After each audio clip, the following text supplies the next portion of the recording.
Assalomu alaykum hurmatli obunachilar. Bugungi videorolikimiz Urganch, ya'ni Chekkaparnikda shu yerda bir avtoshop arkasında bir 180 kvadrat ikkita joy chiqqan ekan. Shu yerdan 100 metr kelsa ko'p emas. Avtoshop salonimiz. Yanımızda toza pazarımız.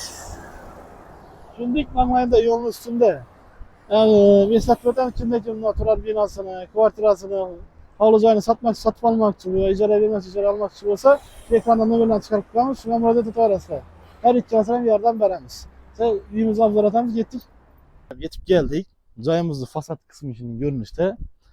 Berimiz yana 5-6 metrlik joy emas, 9 dan ziyod 10 metr yaqinlab boradi. Yana egasini aytishi bo'yicha joyimiz 180 kvadratda joylashgan.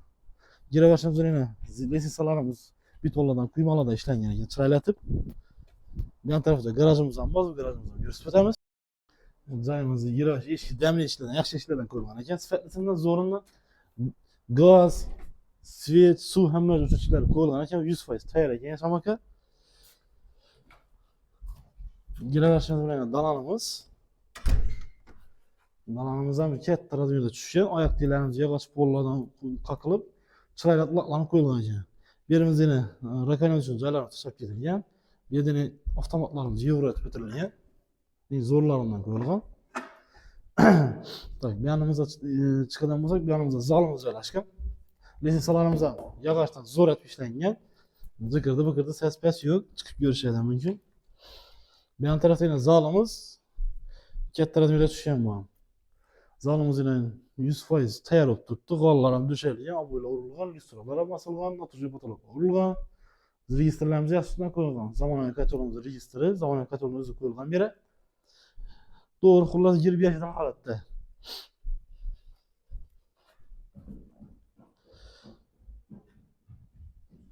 Endi ikkinchi qavatimiz yana ikki spalnimiz ham bor tepada. Bu yan tarafda yana bir spalnimiz, yana birimiz ham katta razmerda tushgan. Bu yana spalni qo'yib shkaflarni yana qo'ysam bo'ladi. Bu ham shu yog'och polatilib, oboylari bosilib, polni g'ilagi, insalaga kaç zamonaviy katon registrlar ham o'zlari qo'yilgan. 100% tayyor oboydan chiqib turibdi. Supermotion voy bo'la. Eshiklarimiz endi eshiklarda yaxshi eshiklardan qo'yilgan sifatlisimdan. Bu yan tarafimizda yana bir spalnimiz, ikkinchi qavatda ikkinchi spalnimiz. Bu yerimiz ham shu jaluzi pardalarigacha polni oboylari ham bosilgan. 100% tayyor. Yana shu yog'och pol bilan laqlanib turibdi chiroylatib.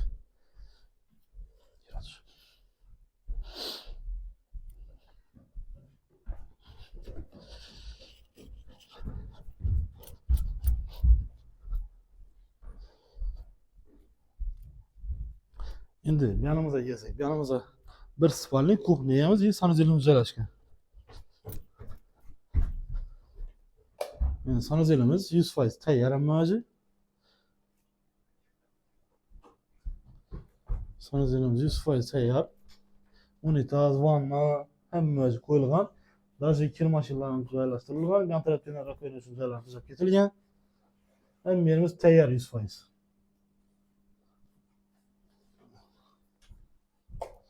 Bu yan tarafda oshxonamiz. Oshxonamiz ham 100% Real firmasının orijinal resurslari qo'yilgan 80lik. Yerlarimiz ham 100% oboylar urilgan. Kuxni mebellarigacha sifatlisidan qo'yilgan 100%. Gaz plitalarigacha hammaji qo'yilgan. Mo'yshalar ham zo'rlari qo'yilgan. Остальное bir emas, stimul kotelimiz zo'ri qo'yilgan yana. Hammaji tayyorlabdi, sandal firmalarniki. Bu yan tarafimizda bog'imiz ham qiziq deb o'tiraman. Yerimiz yana tapchan qo'yib o'tirish uchun mo'ljallangan. Birimiz ziloniy zonalarimiz qo'yilgan, yasalgan, polni tayyor 100%. Birimiz oyoq tiyimiz tepli pol. Yan tarafda garajimiz joylashgan. Garajimiz joylashgan. Ko'chadan ko'rsatib o'tganimizda bu yerini tiyinda emas, 100% zaxonamiz bor. Yan tarafda pastda yana bir spalnimiz bor otalar uchun, lepiya chiqmasliklar uchun. Birimiz ham shu polni tayyor holatda turibdi. Aytib o'tganimizdek joyimiz kimga manfaatli bo'lgan yoki bo'lmasa bir like bosib qo'yishni unutmanglar. Joyimizning naqd nomasi bilan telefon nomerlarini ekranga chiqarib qo'yamiz. E'tiboringiz uchun rahmat.